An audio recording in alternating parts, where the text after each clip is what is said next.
हमल में कौन सी स्लीप पोजीशन जो है वो आइडियल कंसीडर होती है। बहुत सारे लोग ये सवाल पूछते हैं कि हमल में जो है वो किस करवट पे लेटना ज़्यादा बेहतर है बच्चे के लिए। देखें, फर्स्ट ट्राइमेस्टर में यानी कि पहला, दूसरा और तीसरा महीना जब होता है उसमें आप बाएं करवट पे सो जाएं, दाएं करवट पे सो जाएं, सीधे सो जाएं, कोई मसला नहीं है, आप किसी करवट पे भी सो सकती हैं। लेकिन जो लास्ट ट्राइमेस्टर होता है वो सबसे ज़्यादा इंपॉर्टेंट होता है, क्योंकि उसमें आपकी जो बच्चे की ग्रोथ है वो बहुत तेज़ी से हो रही होती है, बच्चे का साइज़ जो है वो बढ़ रहा होता है। उसमें जो आइडियल पोजीशन होती है वो ये होती है कि आपने बाएं करवट पे सोना होता है, यानी कि लेफ्ट साइड पे आपने लेफ्ट करवट पे सोना होता है। अब होता क्या है कि अगर आप सीधा सोते हैं तो जो बच्चा होता है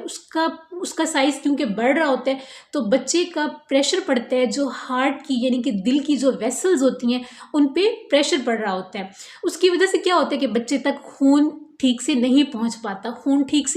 पाता, तो उसकी वजह से बच्चे की तरफ ऑक्सीजन ठीक से नहीं जा रही होती है। तो अगर आप आखिरी 3 महीनों में बाएं करवट पे सोते हैं तो ये एक आइडियल पोजीशन कंसीडर होती है, जिससे ये होता है कि बच्चे की तरफ जो है वो खून की सप्लाई ठीक होगी, क्योंकि आपकी हार्ट की वेसल्स के ऊपर प्रेशर नहीं आ रहा बच्चे का, जिसकी वजह से बच्चे तक खून भी ठीक जा रहा है, ऑक्सीजन भी ठीक सप्लाई हो रही है। अब अगर आप बाएं करवट पे सोते हैं तो उससे एक और जो बड़ा फ़ायदा होता है वो ये होता है कि आपको एसिडिटी यानी कि हार्ट बर्न का मसला कम से कम होगा। क्योंकि होता क्या है, जब आप दाएं करवट पे सोते हैं उससे क्या होता है, जो फूड होती है वो आपकी फूड पाइप में आ रही होती है, उसकी वजह से आपको जो है वो फूड पाइप में जलन होती है, और उसके अलावा गले के पिछले हिस्से में आपको जलन महसूस होती है, एसिडिटी का मसला ज़्यादा फील होता है। तो अगर आप बाएं करवट पे सोते हैं तो इस मसले से आप बच सकते हैं, या आपको ये हार्ट बर्न वाला इशू कम से कम होगा।